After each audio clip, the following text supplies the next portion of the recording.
everyone, Chris here, and welcome to my channel, and welcome to this week's reading vlog. So we are in the last full week of March, and oh boy am I behind. So I believe, based on the books I have on my spreadsheet, to finish all of the books I have on my spreadsheet, I would need to read 1,000 pages a day for the rest of the month. Which is definitely 100% not happening. So I'm definitely going to be rolling some stuff over. I just don't know what yet.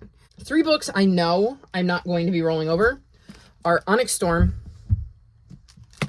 A Crystal of Time, and Valor, because I'm in the middle of all of them, and they're going to be kind of my focus this week. Hopefully I can get through all 3 of them, even though that does seem a bit ambitious. I have my Phase 10 TBR, which I don't even know where I'm at, but I'm not doing great. I believe because I have books from my Middle Grade March TBR, books from my Roll of Reads TBR, and books from my 5-star prediction vlog, and I'm just not getting to them yet because I'm focused on other stuff. So we're going to see what I can do this week. This might be a quieter vlog because I might be reading tons of books in the background for other vlogs. So that could be kind of interesting. Although you will get, like I said, the 3 I'm in the midst of right now, and we're going to see how it goes. I've got a lot of editing to do because I've got to edit and upload my phase out your TBR so that y'all can see what I'm going to be reading. I have to film, edit, and upload Phase 10. At the moment, I'm not doing any other readathons in April. The only other readathon I'm looking at right now for April that I'm like 99% positive I'm going to do is the Fabelin weekend, because you can literally read whatever you want. So there's no real prompts there, which means I could just read whatever was going to be on my TBR anyways, and then use it for that. So like that's a really, really low stress one. Otherwise, I can't think of anything. Like I haven't seen an announcement for the Final Book Support Group, which would be the only other one that I was really interested in doing in April. Otherwise, I just want to chill April. I don't want a competitive readathon. I don't want to have prompts and orders that I need to read my books in. I just want to chill April. So we're going to see if I can continue that energy. I want to sprint. I want to sprint so bad, y'all. So hopefully when you see this, you'll have gone, you did it. You sprinted. We saw you. We hung out with you. So hopefully I will get back to that this week, and we're going to see how it goes. There will probably be more puzzle footage. Hopefully you're enjoying that because I'm really enjoying doing puzzles again. I forgot how much I love them, and it's just scratching an itch right now that I have. So we're going to see how this week goes, and I will check back in with you in a couple days and give you an update.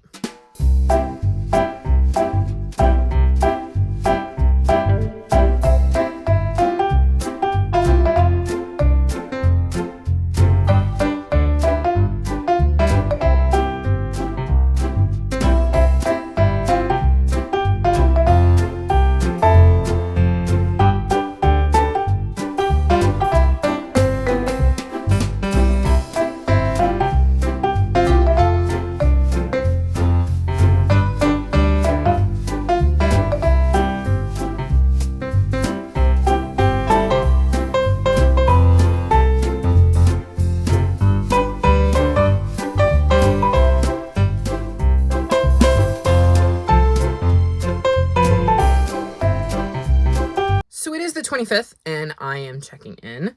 I don't necessarily have tons to update you on because I have been working on puzzles and doing a lot of editing, so that's meant less reading, which isn't great for me trying to finish my TBR. I'm trying to remember. I don't think I've made any more progress in A Crystal of Time, or Valor for that matter, but I am on page 196 of Onyx Storm. I don't know if that's where I was at the start of the vlog because time is escaping me.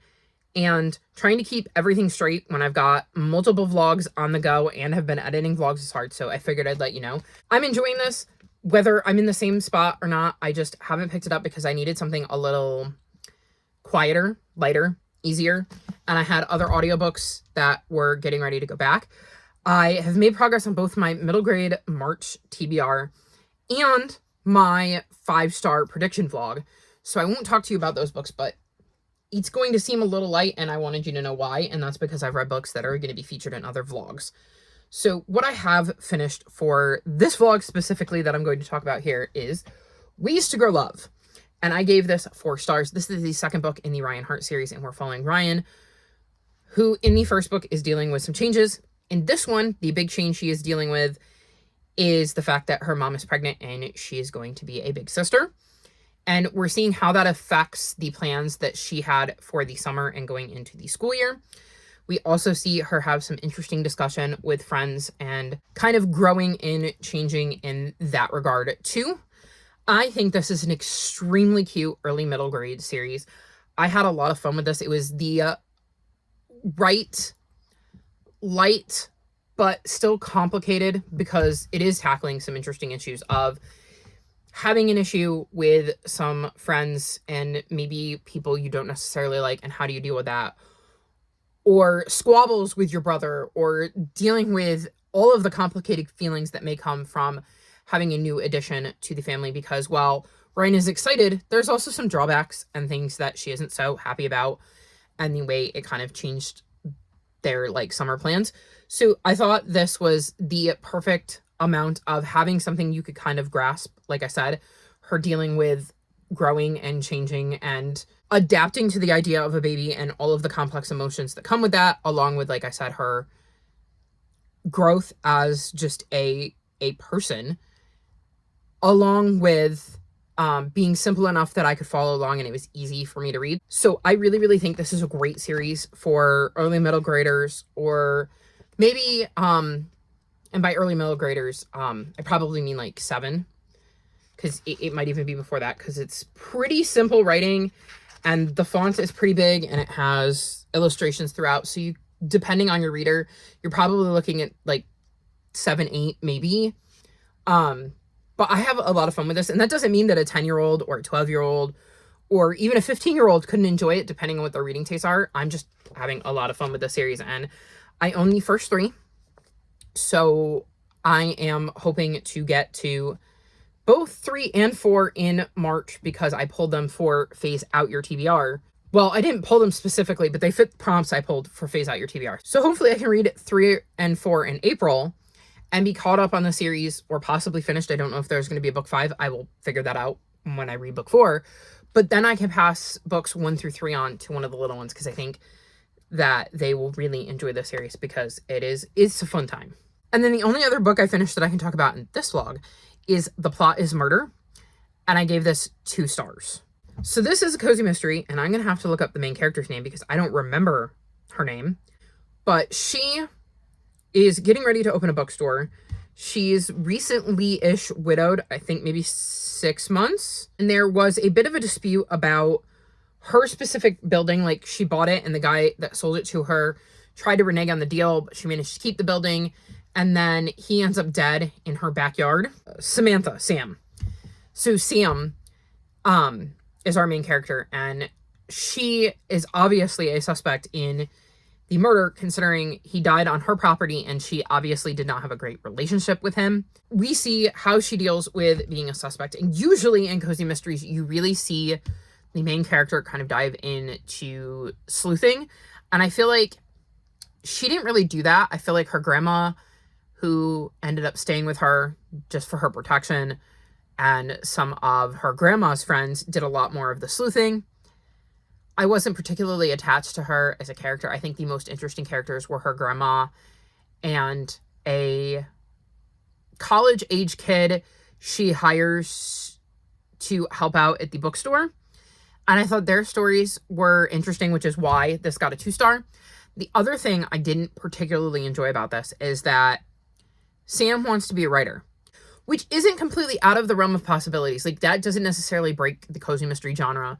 A lot of cozy mystery sleuths tend to have a day job or hobbies or whatever. And honestly, finding out that somebody who has just opened a bookstore wants to be a writer does not feel out of character at all. The problem is that she'll sit down to write, and then we will get the book. So we'll go from Sam's mystery that she's trying to solve and that she's involved with, to whatever the story is for her characters that she's writing for. And I don't mean like a paragraph here or a paragraph there. I mean like pages of the story, where you're getting a whole second mystery inside of a mystery and a book inside of a book, and I did not enjoy it. It was really, really jarring for me. It made it hard for me to keep track of which story things were happening in. I did not like that. It was also very clear very early on that she had named the dead character in her book something very similar to the dead body she found, obviously, once we heard the names. And I knew that was going to come back to bite her. And I didn't enjoy that. I just did not enjoy being taken out of this mystery and thrown into this one.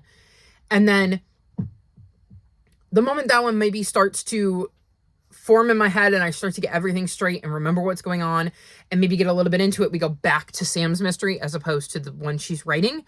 So the style of this book just didn't work for me. I'm assuming that continues, and I just don't care enough about the characters to keep going to see if A, it gets better, or B, they knock it off, or C, I get attached to the characters. So this just was not a cozy mystery that worked for me in the slightest. I still gave it 2 stars because I don't dislike the concept. I thought it was an interesting thing to try, having these like story within a story. It just didn't work for my brain. And then, like I said, there were a couple of characters and stories going on with them that I did enjoy. So 2 stars felt fair because I don't think it was a 1-star DNF book. I mean, I should have DNF'd it. I didn't, but I should have DNF'd it because I knew it wasn't getting more than 3 stars.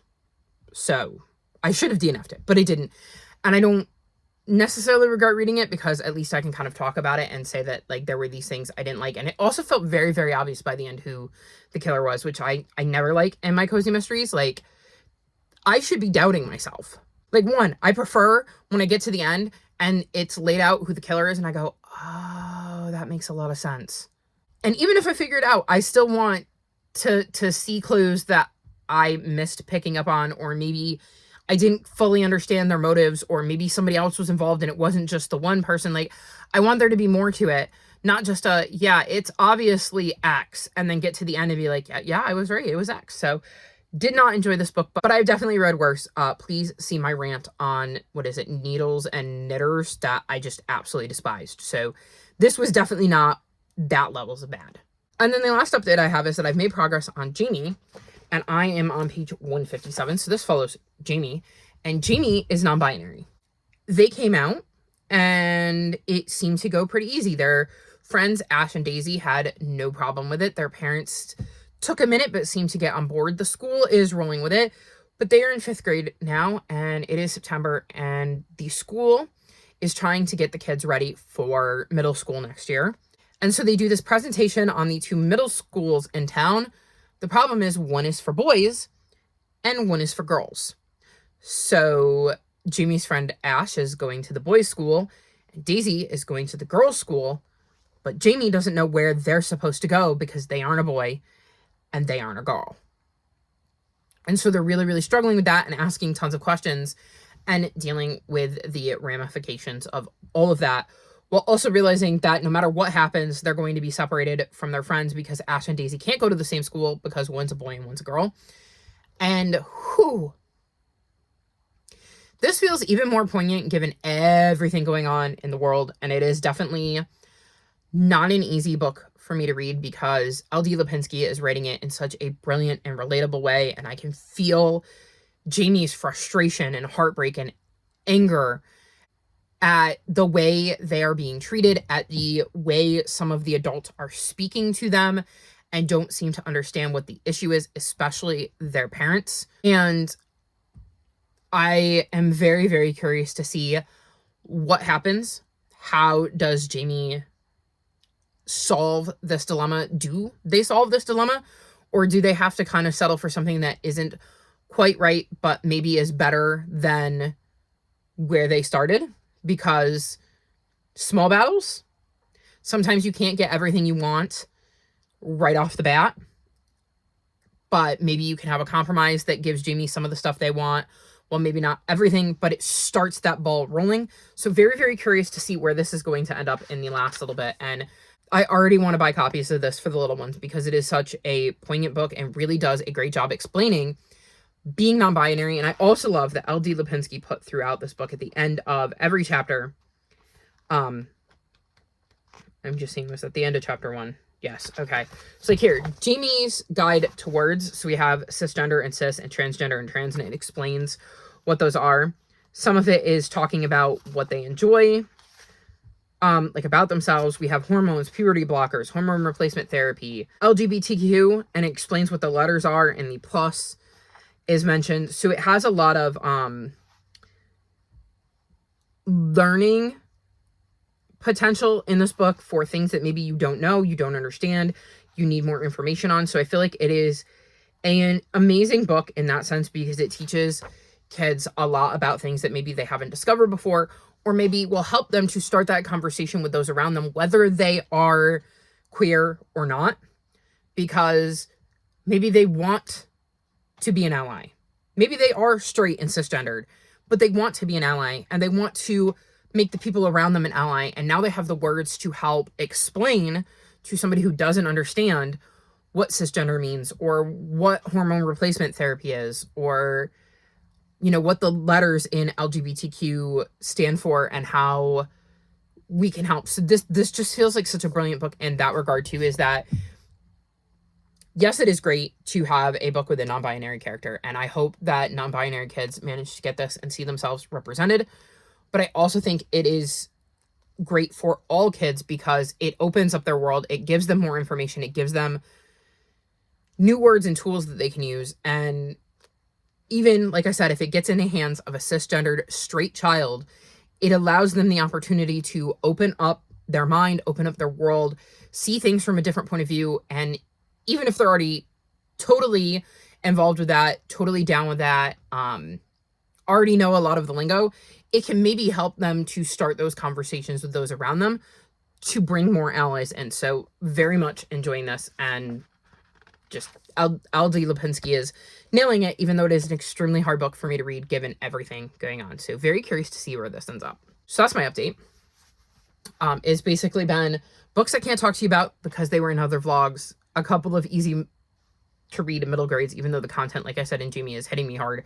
It is not a particularly difficult reading level, so I've been able to fly through that. And then puzzles, lots of puzzles, which has definitely made me miss my gram, because I used to do puzzles with my gram quite often. So it's making me really, really think of her, and her birthday was this weekend.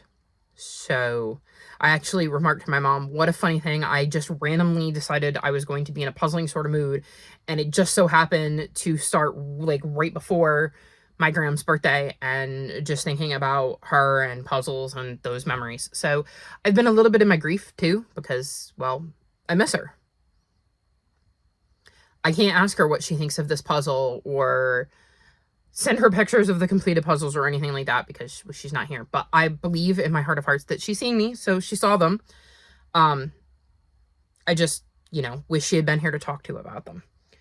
Anywho, instead of getting sad, I'm going to go, and I have some dishes to do and then some more reading to do. But I can tell you that both of these, the reason I picked them up today is because they were on my Phase 10 TBR, which leaves me with,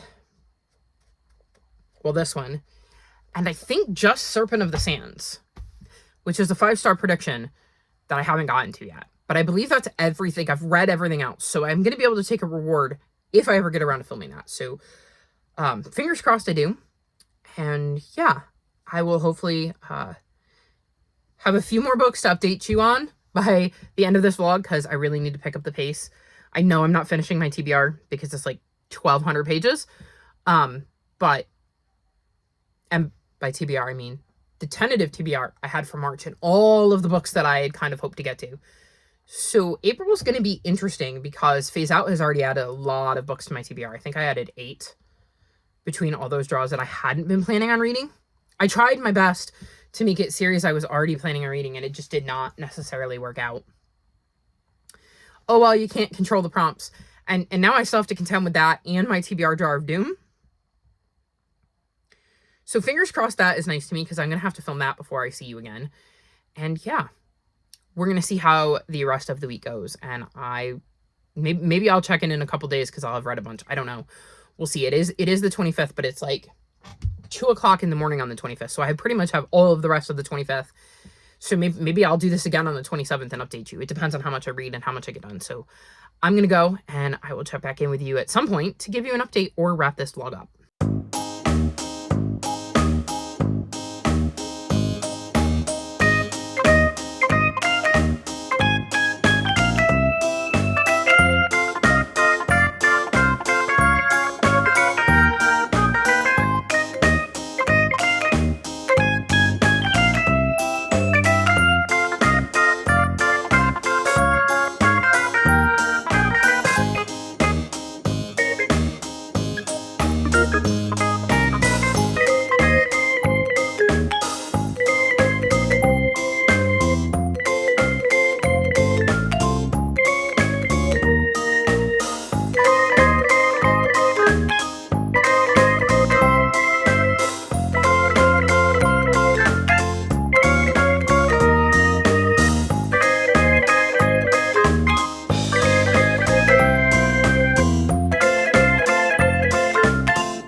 officially Saturday, which means it's time to wrap this vlog up, and I have a few updates. First, I finished Jamie and I gave it 5 stars. I love this. It was a hard read, don't get me wrong, but I did really, really love how it all came together. I loved Jamie. I loved the relationships they had, and I loved the attention that was brought to this issue of there's a girls' school and a boys' school, but Jamie's non-binary, so what do you do with Jamie? And their refusal to lie and be something they weren't. I think this is an amazing book for kids. Like I said in the last clip, it's got lots of, you know, little terms, like there's androgynous at the end.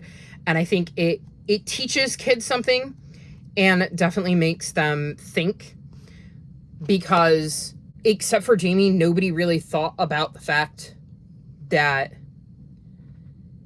Jamie was going to struggle with this choice, because it's a lie no matter which way they chose. So I thought that was really interesting. I really, really liked how the conclusion came together. I had a lot of fun with this book. Another hit from LD Lipinski, and I will absolutely keep reading from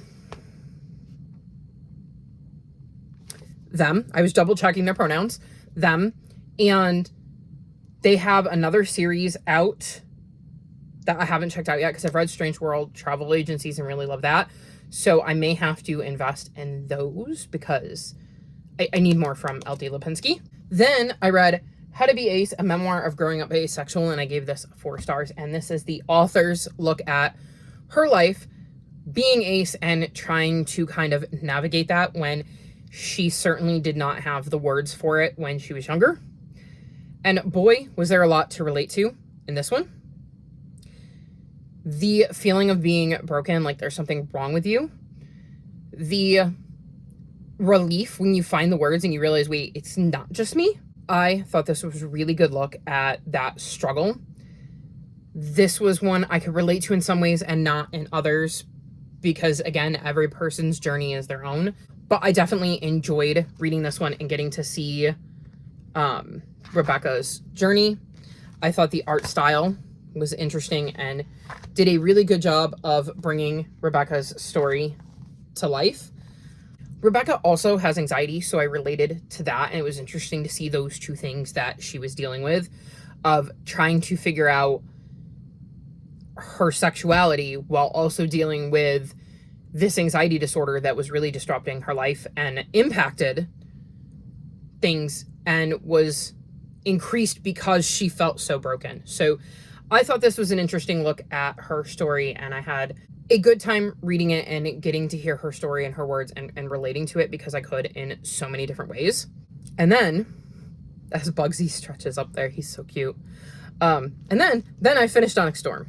So I gave this 4 stars. And I just want to say, right off the bat, the cliffhanger.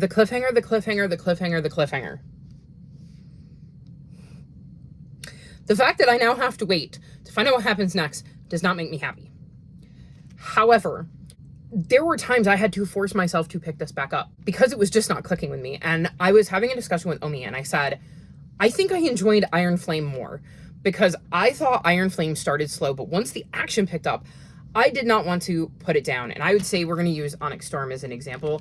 I would say by the time we got to this point in Iron Flame, I was just reading continuously. It probably took me more like here-ish to get to that point with Onyx Storm. I was just not as invested in the way the story was playing out as I was in the first 2. Also, for anybody who has been on my channel for a hot minute, y'all know I don't like spicy scenes, and there were some spicy scenes in here. And granted, they were in the other books, but I feel like these were just, I don't want to say written differently, but like I just was not enjoying them more so than usual, because there is no such thing as a spicy scene that I enjoy. And yet these ones, I think, were really, really hard. Like, I was literally cringing when they were happening, and I was having to listen to them because I was listening to the audiobook. And they very much felt not skippable. And if you've read this book, you know why they felt not skippable. So it wasn't like I could kind of gloss over them or anything, and it just brought down my enjoyment, and it would make me want to put the book down and walk away. So that's interesting. I definitely think my enjoyment of the series has gone down as the books have gone on, but we're gonna see where things go in book 4, if we ever get book 4, whenever we get book 4, because there were definitely some things that happened in this book that were extremely intriguing. I can't really say who or why, but yeah, there was some big developments in this series with some very important characters that were not Violet, and I am curious as to where things are going to go. And then, like I said, the cliffhanger at the end, how could you leave us there? Rude. Very, very rude. And then the last update I have for this vlog is that I have started The Mad Apprentice. This is the second book in the Forbidden Library series, and I'm on page 126. This is an easy read, and I definitely remember more of this one than I do the first one because I'm rereading the first 3 so I can finally finish the series. And we're following Alice, who in the first book loses her dad. I believe he goes missing on a ship and is taken in by, I think it's her uncle, and ends up learning about this library her uncle has, and that she can go into books and gain magical abilities by going into these books, and is kind of biding her time because she's hoping she can find out what happened to her dad. And we're continuing to see that in this one is she's going on another adventure, and basically what Alice can do makes her a reader, and she's currently apprenticed to her uncle.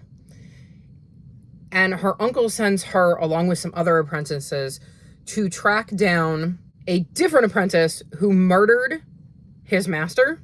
And they basically end up having to try to track him down through this giant, like, labyrinth that is going to be very dangerous. So we're seeing Alice kind of do that and deal with these new characters who really don't give two craps about her, even though she does not have those feelings at all. She doesn't know them, but she's also like, I'm not just going to let you die if I can do something to prevent it. And they don't necessarily have the same attitude. So it's interesting so far watching her kind of start this journey in this labyrinth. Like I said, I remember this one a lot more. So I don't know if it's because I obviously read this one after the second one, so like it's more recent, or if it's because I read this one close enough to book 1 the first time around that a lot more of the details sunk in and I just don't remember the first book, whereas I remember more of the second one. I'm not sure. This still feels like a very 3.5-star series, so it's going to be interesting because I remember liking it so much and now I'm not, and I'm going to be very curious if by the end of book 4 I come to you with oh, I'm so glad I stuck around and reread it so I could get to book 4, or if my reaction is going to be, I should have taken it as a sign and just DNF'd it. We'll see.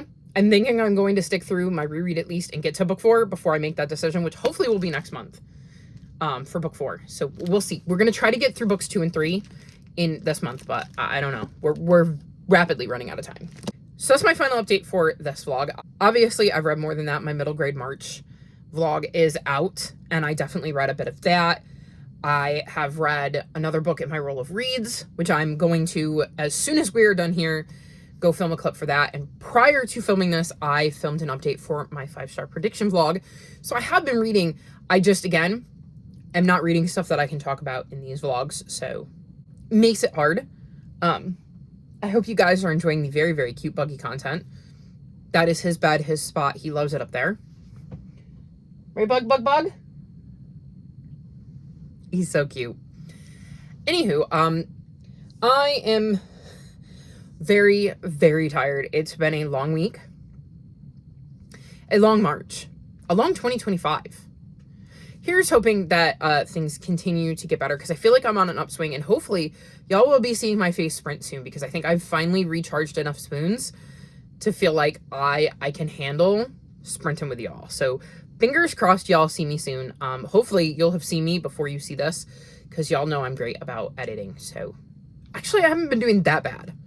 Not great, but not that bad. Anywho, me, Cielo, and Bugs are going to head out now so I can finish filming all of the stuff I need to film. All of my social media is linked in the description below if you'd like to come chat with me. If you've made it this far in the video, leave me emojis related to storms. Like this video and subscribe to my channel, and I'll talk to you next time. Bye!